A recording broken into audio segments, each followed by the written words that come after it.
कहानी की शुरुआत होती है कैसी नाम की एक लड़की से जो एक प्रोफेशनल सिंगर बनना चाहती है, लेकिन अभी उसे बहुत कुछ सीखना बाकी है और उसका फाइनेंशियल कंडीशन भी उतना अच्छा नहीं है। इसलिए वो एक क्लब में पार्ट टाइम सिंगिंग करती है और साथ ही छोटे मोटे काम भी कर लेती है। दूसरी तरफ हम ल्यूक नाम के एक लड़के को देखते हैं जो हाल ही में यूएस मरीन में ज्वाइन हुआ है। कुछ ही दिनों में उसे इराक मिशन पर जाना है और इसी वजह से वो अपने दोस्तों के साथ थोड़ा वक्त बिताने आज एक क्लब में आया है और ये वही क्लब है जहाँ कैसी काम करती है। अब वैसे तो कैसी को आर्मी बॉयज बिल्कुल पसंद नहीं आते, लेकिन इसी ग्रुप में उसे फ्रैंकी नजर आता है, जिसे देखते ही वो जाकर उससे मिलती है और बहुत खुश होती है क्योंकि फ्रैंकी इसी टाउन का रहने वाला है और दोनों बचपन के दोस्त हैं। वहाँ ल्यूक पहली बार कैसी को देखता है और पहली नजर में ही इम्प्रेस हो जाता है। वो चाहता है कि फ्रैंकी उससे सेटिंग करवा दे, लेकिन फ्रैंकी साफ कह देता है कि वो मेरी बहन जैसी है और वैसे भी उसे आर्मी बॉयज बिल्कुल भी पसंद नहीं है।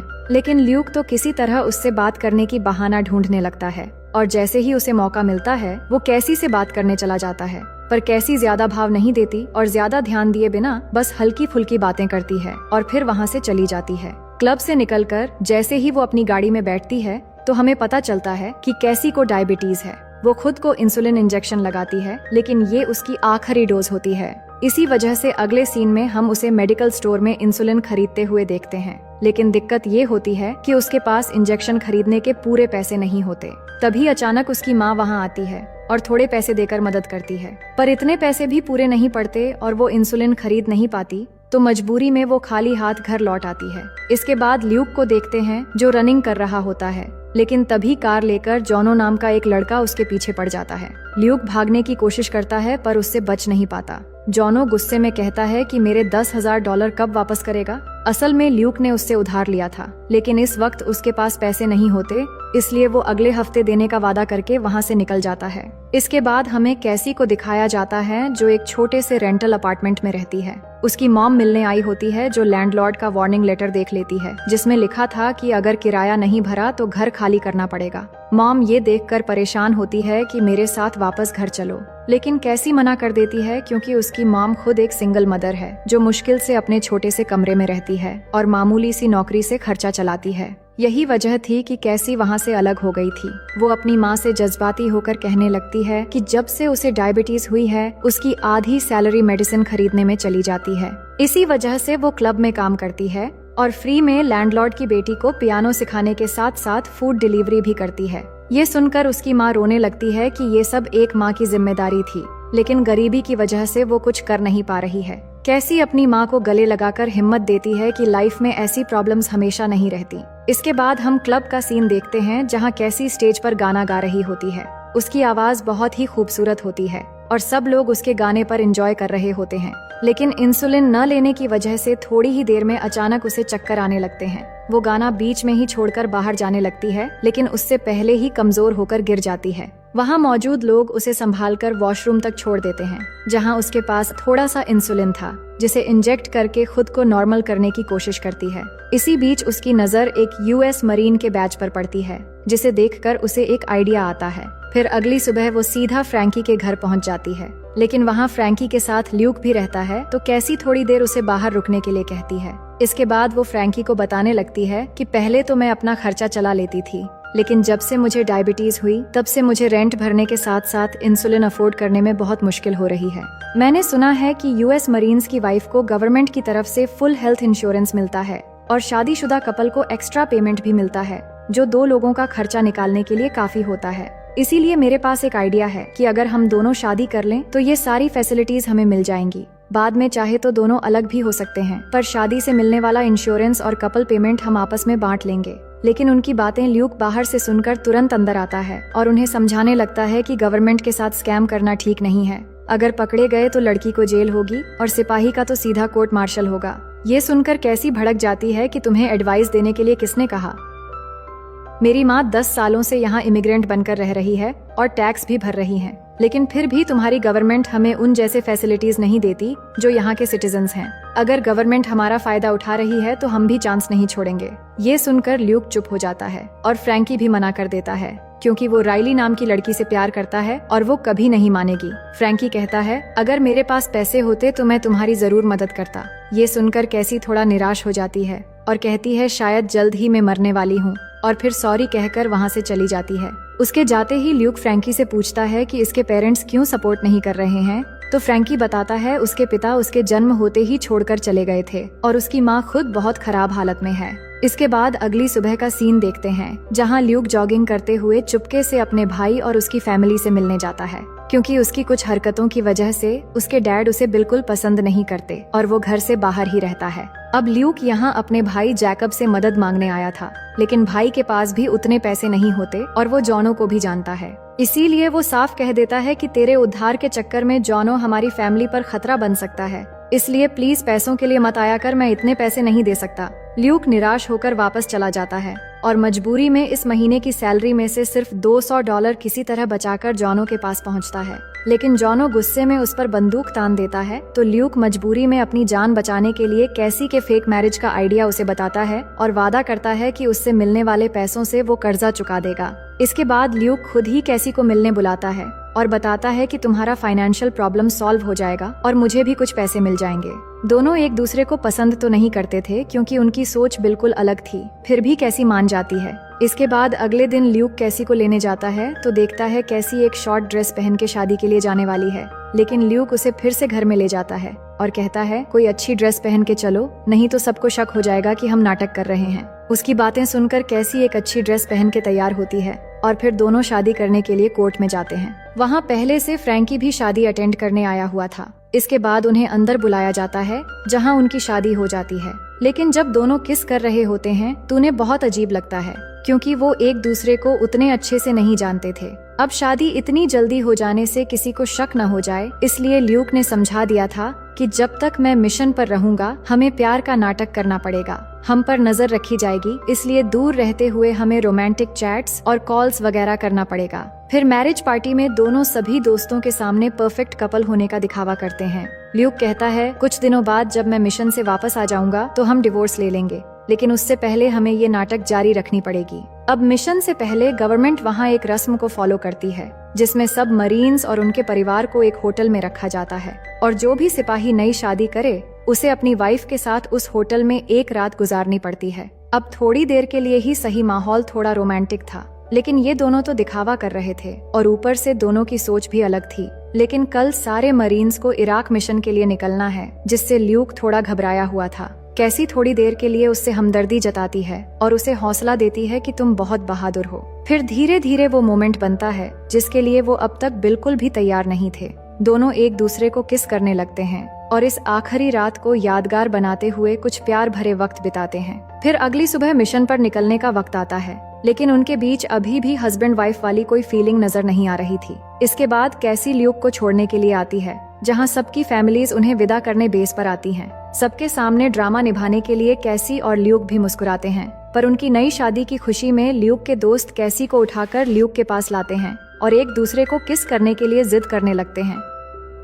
वो भी ऐसा ही करते हैं और फिर सब मरीन्स इराक मिशन के लिए निकल जाते हैं। इसके बाद कैसी को गवर्नमेंट की तरफ से ट्रीटमेंट मिलना शुरू हो जाता है। अब आगे भी सबके शक से बचने के लिए वो एक दूसरे को मैसेज, ईमेल्स और वीडियो कॉल्स करते रहते हैं और इन्हीं मैसेजेस के जरिए हमें कैसी की जिंदगी के बारे में पता चलता है। वो बताती है कि उसकी मॉम का बॉयफ्रेंड भी मिलिट्री में था, लेकिन कैसी के जन्म होते ही वो उसे और उसकी मॉम को छोड़कर चले गए, इसीलिए उसे मर्दों से नफरत हो गई, खासकर मिलिट्री वालों से। कैसी कहती है कि म्यूजिक ही मेरा पैशन है और 5 साल से मेरा बैंड ग्रुप स्ट्रगल कर रहा है। जब भी मैं उदास या गुस्से में होती हूँ तो उसे अपने म्यूजिक के लिरिक्स में उतार देती हूँ। दूसरी तरफ ल्यूक भी अपने बारे में बताता है कि उसके ग्रैंडफादर एक जंग में शहीद हुए थे, फिर उसके पिता ने भी आर्मी ज्वाइन किया, लेकिन फिर एक जंग में वो जख्मी हो गए और उन्हें गवर्नमेंट की तरफ से अवार्ड भी मिला था।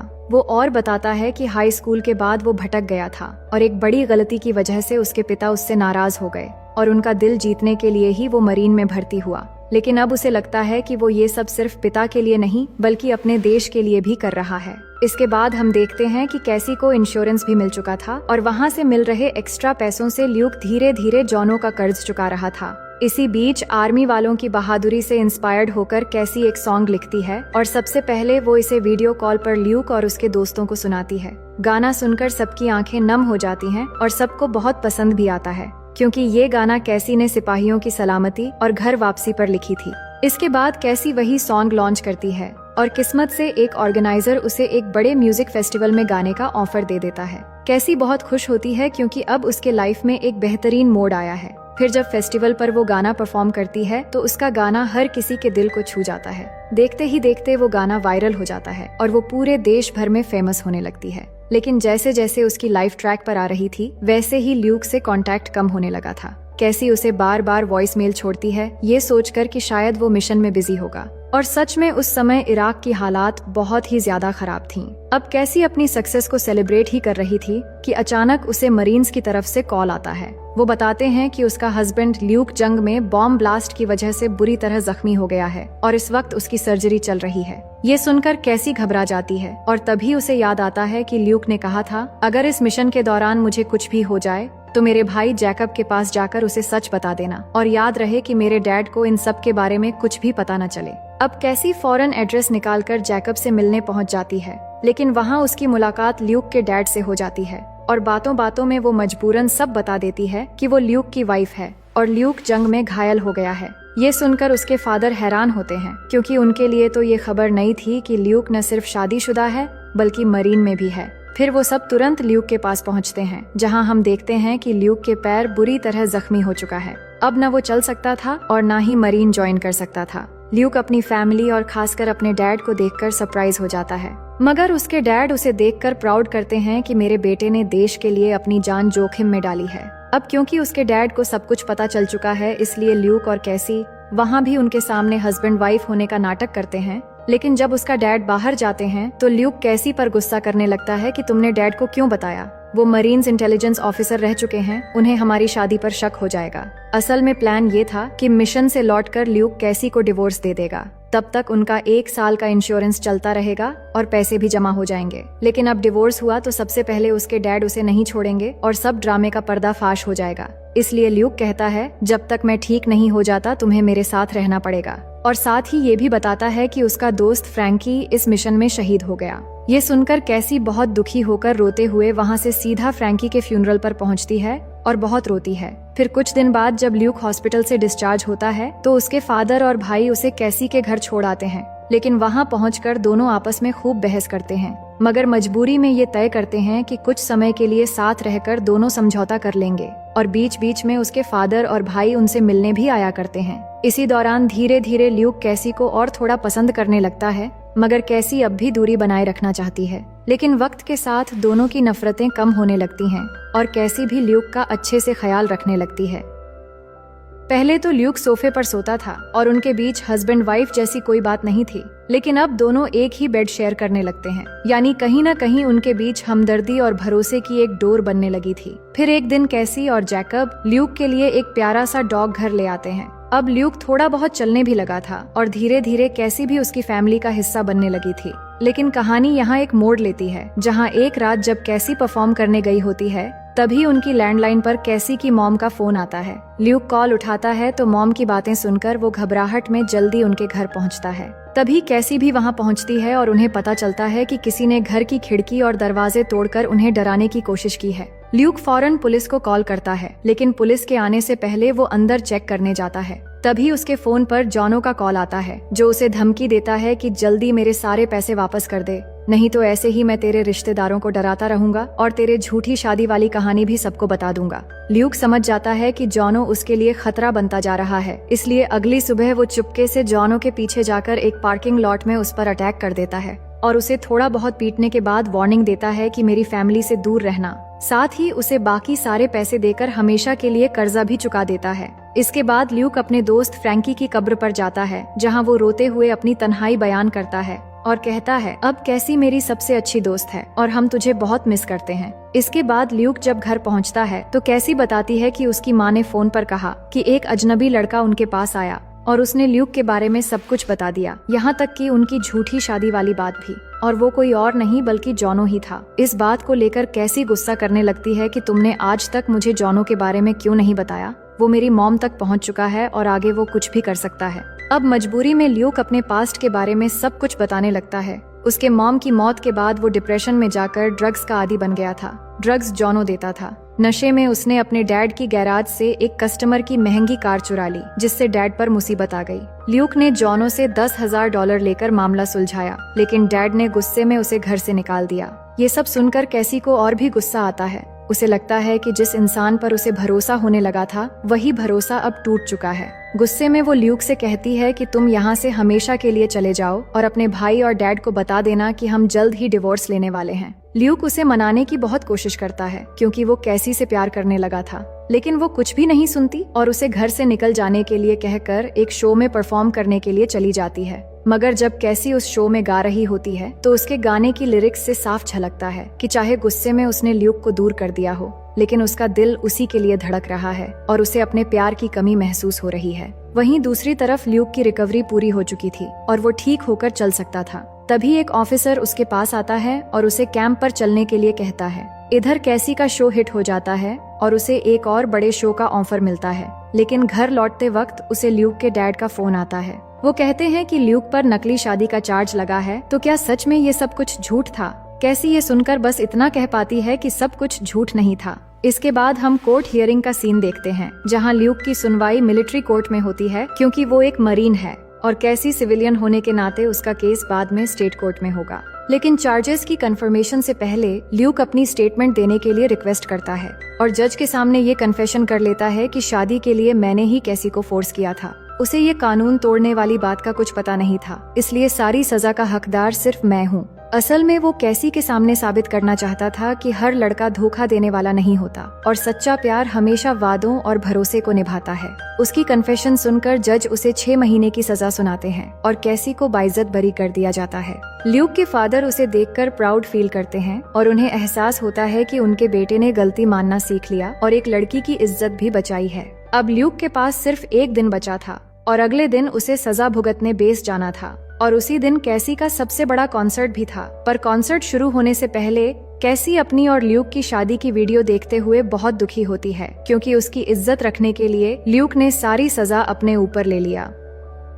वहीं दूसरी तरफ ल्यूक अपने डैड के साथ बेस के लिए निकल रहा होता है। तभी उसकी नजर पर्पल हार्ट मेडल पर पड़ती है, जो उसे जख्मी होने के बाद मिला था। उसके डैड ने वो मेडल अपने पर्पल हार्ट के साथ लगा रखा था, जो देखकर ल्यूक बहुत खुश होता है। दूसरी ओर कैसी का गाना शुरू होता है और गाने के लिरिक्स से साफ होता है कि अब वो भी ल्यूक से प्यार करने लगी है। उसे वो सारे खूबसूरत पल याद आने लगते हैं जो उसने ल्यूक के साथ बिताए थे और वो बहुत दुखी होकर गाना गाती है। फिर कॉन्सर्ट खत्म होते ही वो भागते हुए अपनी गाड़ी लेकर बेस की तरफ निकल पड़ती है। वहीं ल्यूक की फैमिली उसे बेस पर छोड़ने आई होती है और सब उसे गले मिल रहे होते हैं। तभी वहाँ कैसी पहुंचकर ल्यूक के पास आती है और उसकी आंखों में आंसू होते हैं। वो कहती है कि मैं तुम्हारा इंतजार करूंगी और हमारी शादी नकली नहीं हो सकती, क्योंकि मुझे तुमसे प्यार है और मैं सारी जिंदगी खुशी खुशी तुम्हारे साथ बिताना चाहती हूँ। ये सुनकर ल्यूक भी अपने दिल की बात कह देता है और दोनों प्यार से एक दूसरे को किस करने लगते हैं। सब उन्हें देखकर बहुत खुश होते हैं और उन्हें यकीन होता है कि चाहे शादी किसी भी मकसद से हुई हो, उनके प्यार का रिश्ता सच्चा है। अब कहानी 6 महीने बाद पहुंचती है, जहां ल्यूक सजा काटकर वापस घर आता है और फिर दोनों एक बीच पर जाते हैं। अब दोनों ही एक दूसरे को दिल से हस्बैंड वाइफ मान लेते हैं और खूब सारे प्यार भरे वक्त बिताते हैं और इसी के साथ ये कहानी यहीं पर खत्म हो जाती है। तो दोस्तों, मैं उम्मीद करती हूँ कि ये कहानी आपको बेहद पसंद आई होगी।